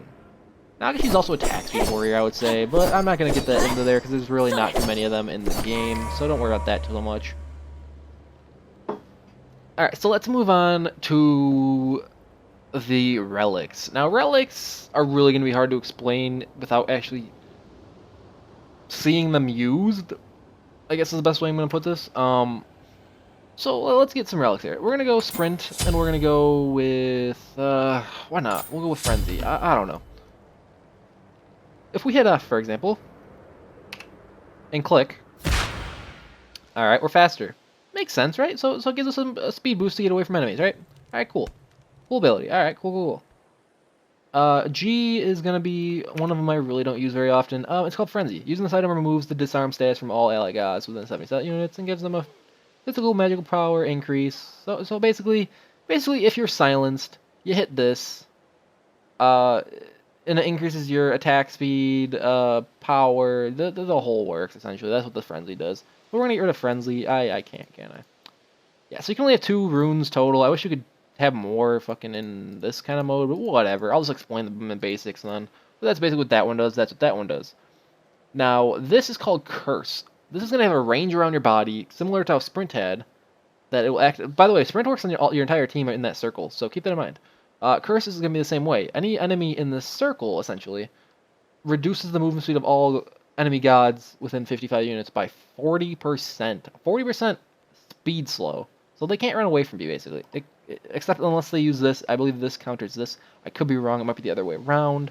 But yeah. Their healing's also reduced by 50% as well. Keep that in mind. So they can't really heal as much. So it's a very, very solid relic to be picking up. Especially as a support. Like, usually for support, you want to be picking up Meditation. Now, Meditation is an essential support item when you are with your carry. Your first item when you go to lane with support and carry. Support gets this. Carry gets whatever they need to survive. This is what the support needs to get. Using this item restores 50% of your maximum health and 35% of your maximum mana. Ally gods within 35 units are also restored. Keep that in mind. And also, cooldown of 120 seconds. They all have 120-second cooldowns. Keep that in mind as well. No, I don't. 150. I thought they all did. Alright, the ones that are a little more, you know, getaway kind of things, and a little bit more cooldown, I guess. So keep that in mind, that you can't just... This is going to basically heal you and give you mana when you guys need it, when you're in lane with your carry, right? So, okay, good item. Good solid item. Wrath.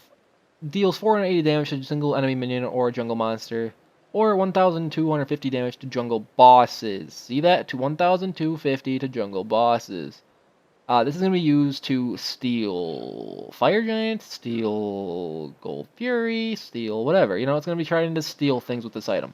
Not many people use this in the jungle. I know pros use it more often than normal players. Normal players really don't pick it up. It's a pretty niche item, to say the least. It kind of reminds me of Smite from League, actually. Like the Smite item from League. That's what basically this is. So, yeah. Alright. I'll bite. It's alright. Alright, so moving on. Sanctuary. Using this item makes you invulnerable to damage for 2 seconds, preventing you from taking action. You may still move during this. You can still move, but you just can't take damage. You still be stunned as well. You just don't take damage. Alright, so pretty good item. Now to get out of CC, beads. Purification bead. Everyone calls them beads. Purification. Using this item removes crowd control effects for 2 seconds. So this prevents you from being taken from damage or taking damage. This one makes it so you can just get out of, you know, a stun or, you know, a sleep or whatever the hell you're in. This will get you out of it. Now, Blink. Using this item will allow you to teleport a short distance instantly. You have to be out of combat for 3 seconds before you use it. It's not a flash in League of Legends. It's not a flash. You can't just jump over a wall. No. None of that bullshit. No. This is, you have to be out of combat, and you can kind of use it to get away. So say an enemy's chasing you for a while, they're getting shots on you, and then somehow you just happen to get out of their range by a little bit for 3 seconds, you can blink away. So it's alright. It's also used to blink in for an Hi-Rez ult or a Ymir freeze, or, you know, whatever. You guys will find uses for this. Believe me, it's alright. It's good. Shell, using this item increases magical and physical protection of ally gods, but 35 units. It increases their armor for a little bit. Not many people use this one. It's aight. It's not great. The other support one you can maybe do if you don't really think you need this. I highly recommend you get this though. First, for a second one, Scout. Using this item allows you to place a single sentry ward. Now, a sentry ward you can also buy for 250. Keep that in mind. You can only have one down on the map at a time, I believe. Maybe 2. I'm not 100% sure. Per team. So it's aight. It's definitely going to be pretty useful. Thorns. Using this item reflects 40% of all damage you take back at the enemy. So basically, you're taking a lot of hits. Say a Scylla ult hits you, and you want to pop this before it, she'll take the damage instead. Ouch, right? Like, ouch. Solid thing you could probably find uses for. Sunder. Using this item fires a bolt that travels 7 units, stopping on the first god hit and dealing 40 true damage. So it's kind of like of League of Legends Ignite, except there is no Ignite part. There is no fire over time. No. It's just 40 damage just to finish someone off, essentially. It's aight. No one really uses this one again. No one uses this one. No one really uses this one. No one uses this one that often. I've seen people use this one after this one, always, of course, for soul or for support, but nothing major. Phantom. Alright, so Phantom is literally put in the game to deal with someone like Odin. Now, Odin is... Let me just move around so the game doesn't kick me again. uh, is one of those characters where he puts up a wall, he puts you in a cage. Basically. It's all to put you in a cage. You can't get out of it. You can't. You have to kind of. You're forced to fight him, or you're forced to jump over the wall with an ability. Whatever. If you don't have a jump over the wall, you're fucked. You're literally fucked. The enemy team will fuck you. It's that simple. So Phantom's useful for that situation. Unless unless your teammates are helping you get out of it, you're pretty much fucked when you're in an Odin wall. So pretty solid, gets you out of that. It also goes through, say, an on her pillar or something if you want to walk through it because it's blocking your way. Whatever, I don't know. It's pretty niche. It's only to counter Odin. That's literally why they put it in the game. It's just that reason because Odin was broken before, and getting this in there kind of helps, to be honest. Well, anytime you're fighting an Odin solo lane, Phantom. Just bring Phantom. No questions asked. Alright, so there's one more I didn't talk about, and this is the most important one for the solo lane. Teleport.